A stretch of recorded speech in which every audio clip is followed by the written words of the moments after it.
I'm Daniel Levine, and this is the Bio Report.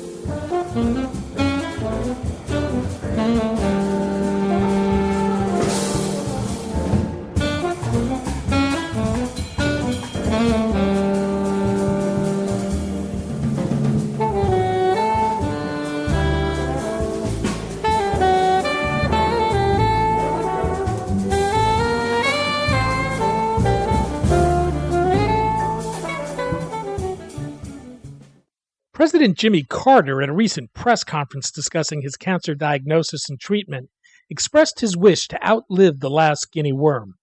The Carter Center, since 1986, has led a global effort to eradicate guinea worm disease with great success, and its goal is within reach. We spoke to Ernesto Ruiz-Tiben, director of the Carter Center's Guinea Worm Eradication program, about its efforts, the history behind it, and what lessons can be drawn in combating other public health threats throughout the world.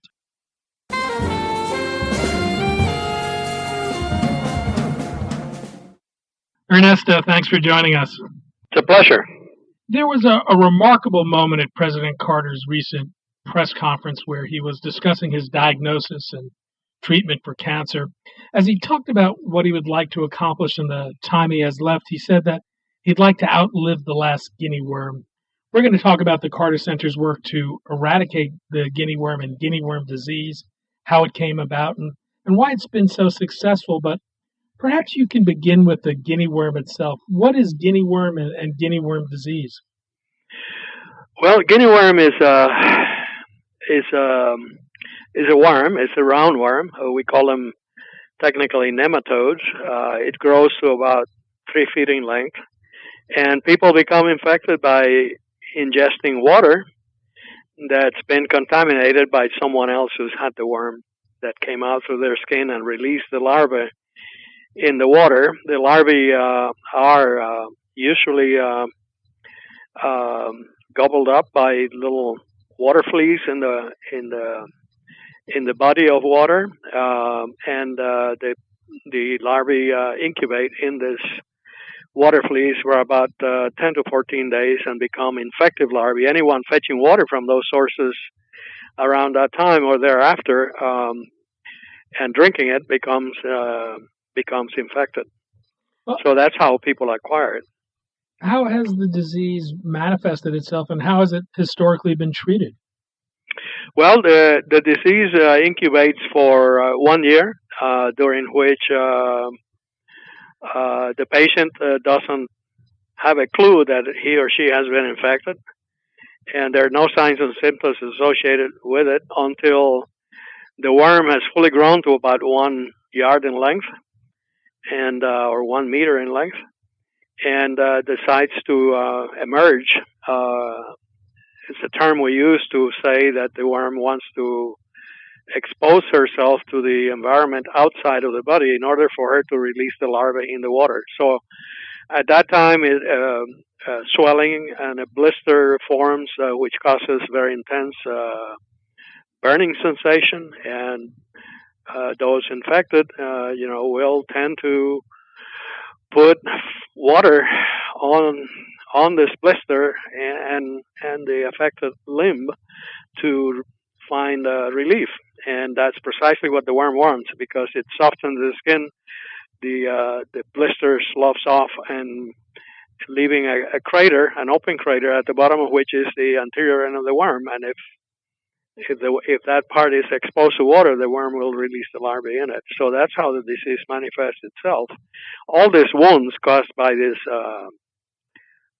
worms tend to develop secondary bacterial infections, which in the settings where the disease occur causes great deal of misery. It incapacitates people and prolongs and exacerbates the pain associated with it and the period of incapacity. So it's a disease that can devastate communities that rely on agriculture, for example, and the worms come out during that period of time when they need to be planting or harvesting or preparing the fields, and people can't work. and so the children then have to take over some of those chores for their mothers and fathers, and they can't go to school, and so there's a whole ripple effect associated with the level of poverty and the presence of this disease among those people. And has there historically been treatment for the worm? No, there is no drug or vaccine available for this infection, and all we can do is prevent it. And so that's part of what we try to do. How did the Carter Center become involved in the effort to eradicate guinea worm disease? Well, the genesis of the idea of eradicating guinea worm disease originated at the Centers for Disease Control in 1980. And in 1982, I was at CDC at the time, together with other colleagues, and CDC organized a meeting of experts on guinea worm disease and public health at the time to review all of the collective knowledge about this disease and how it can be dealt with as a public health problem. The conclusion of that meeting was that the methods available at the time to control transmission of the disease could be applied to try to eradicate the disease. And but during the period of 1980 to 1986, no one wanted to have anything to do with the eradication of another disease. Smallpox having been eradicated in 1977, and the world declared free of smallpox in 1980. And until the same people who suggested that guinea worm should be eradicated in 1980 from CDC discussed the issue with President Carter, and President Carter understood the message and decided to become the premier advocate for the eradication campaign, to raise funds and to make eradication possible. And not only that, but allow the Carter Center as an institution to become the lead non-governmental organization dedicated to assisting the national guinea worm programs of the ministries of health of those countries, technically and financially. That's how it became to do, because Carter understood that good health is part of human rights, and for him it was a no-brainer to include disease eradication and as part of the program of the Carter Center. And I would add that, and also another major determinant here was the fact that no one else was doing something about it. And that's been a mantra of the Carter Center, to work on problems that others are not working on, not to duplicate things that are being done well by others. Well, why was this seen as an important target, and what gave the Carter Center confidence that it could actually be eradicated? Well, the best example I can give you is that this is a disease called the forgotten disease of forgotten people. And that tells the story of why we did it, because no one was doing nothing about it. The most marginalized and impoverished people in the world were affected by this disease, on top of having malaria and having every other disease you can imagine. And so we could do something about it, and decided to apply ourselves to do that. What's the approach that the Carter Center took in combating guinea worm disease? Well, the approach that we promoted was based on essentially on the conclusions of the meeting I alluded to earlier, where the experts blessed the idea of the possibility of eradicating guinea worm. The main thrust of the methods to control is to educate people about what they can do themselves to prevent the disease from happening. Tied to that is the notion that we try to encourage the national guinea worm programs to engage with each affected community in a way where you establish a dialogue with the community members so that they become part of the program and not view this as something that their government is doing for them and expect everything to happen, but ask them to be active participants in the process. So the main idea was to educate people about what Guinea worm is, how people become infected with Guinea worm disease so that they can understand that process and what they can do to prevent themselves from becoming infected. That's the nuts and bolts of the approach. And secondly, we try to empower those communities with tools so that they could act on their own. We requested them to not allow anyone with Guinea worm disease in their community to go and fetch water and contaminate sources of water so others can become infected a year later or develop the disease a year later, first and foremost. So any resident was called to inform about others who may have the disease. In every village, we asked the village leaders to designate what we call a village volunteer. That volunteer was trained and educated to impart educational messages to the residents of his community or her community. We always encourage a male and a female to be volunteers in each village. We train them to do that. We train them to provide medical care for the patients, mainly occlusive bandages and some topical antibiotics so that would minimize the severity of secondary bacterial infections associated with the emergence of the worm. We donated to each community filters for each household so they could be filter all their drinking water through there. These filters are very simple. It's a sieve with a mesh of 100 microns by 100 microns. So that retains all of the water fleas that are in the water, and these people will not get Guinea worm. It's not, those filters are not designed to sterilize the water in any manner, but they do, they can be used to prevent Guinea worm disease. In addition to that, we informed the community about the use of a chemical larvicide called Temafos or abate, which can be put in the ponds or sources of stagnant water they use for drinking if we know or they know that anyone contaminated that source to prevent the infection from going forward from that moment on. And in each community, the program, the National Guinea Worm Program, advocated with other water sector organizations in country to provide boreholes for safe water from underground sources in each community if the geology of the place permitted. So those are the main interventions against Guinea worm disease used throughout this campaign. When you embarked on this effort in 1986, how widespread was the problem, and where are we today? We at that time there were 3.5 million cases occurring annually in 20 countries across sub-Saharan Africa and 3 countries in Asia, India, Pakistan, and Yemen.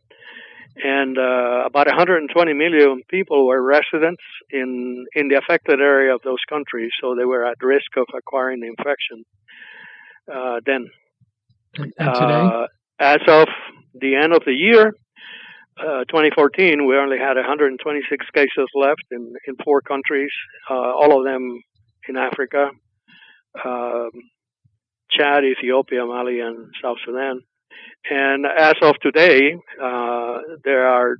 of the end of July, there were 12 cases only in those same, reported from those same countries. Given the nature and geography of the disease, I imagine there were a number of challenges you had to overcome. What were they, and how did you do that? Well, given that the affected residents in those very remote rural areas of those countries were so marginalized, they were usually very wary of outsiders and wary of trusting what they were told. So learning how to engage the communities in a positive way by sitting down with them and talking and asking them to participate in the conversation, having a dialogue instead of a monologue with them, was key. And we did this not under the guise of the Carter Center, but we did it wearing the mantle of the National Guinea Worm Program, so that they knew that this was an effort from their own government to improve their well-being, rather than something being pushed by an organization they couldn't relate to because they didn't even know where it was, or who even President Carter might be at the time. So, we emphasize the need for all of our staff, including the national program staff, in which we are embedded, to approach the communities in that manner. And that's what, every time you are able to do this, you gain an ally in the fight, rather than some group of people who are hostile to what you're trying to do. And that's one reason why it's taking a long time to bring this disease to its knees at the moment, but it's been critical. Well, eradication seems to be within reach. What's it going to take to finish the job? Well, tenacity is the name of the game. It's the worm or us, so we're not going to let the worms win, and we're going to stay on it until the last one is gone. So we keep refining what we do, holding everyone accountable, making sure that things are done the right way, in the right places, at the right times, all the time, even in the most remote areas of where these programs operate, and demanding results, and continuing to engage the communities as needed to make things happen. Are there lessons here we can draw on addressing other public health threats throughout the world? Well, there are many lessons. The principal ones are the principles of eradication. The objective here is to interrupt transmission, which means getting down to 0 cases everywhere in the world. And you are not going to arrive at that goal anytime soon if you don't apply the levels of rigor and discipline and excellence in terms of execution of the program guidelines and operating procedures. If you don't, and so those principles are well known and established, and there's plenty of literature on it. And so these programs have got to operate that way to be able to reduce incidence of the disease to 0. And that can be applied to any new health program, whether it's an eradication program or a long-term control program or elimination programs, as they're called now, which is eradication at the local level. Ernesto Ruiz-Tiben, Director of the Guinea Worm Eradication Program for the Carter Center. Ernesto, thanks so much for your time today. My pleasure.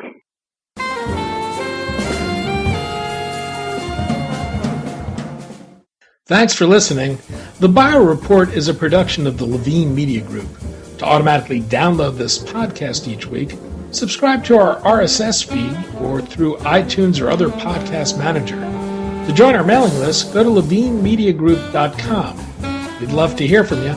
If you want to drop us a line or are interested in sponsoring this podcast, send an email to danny@levinemediagroup.com. Special thanks to Jonah Levine, who composed our theme music, and the Jonah Levine Collective, which performs it.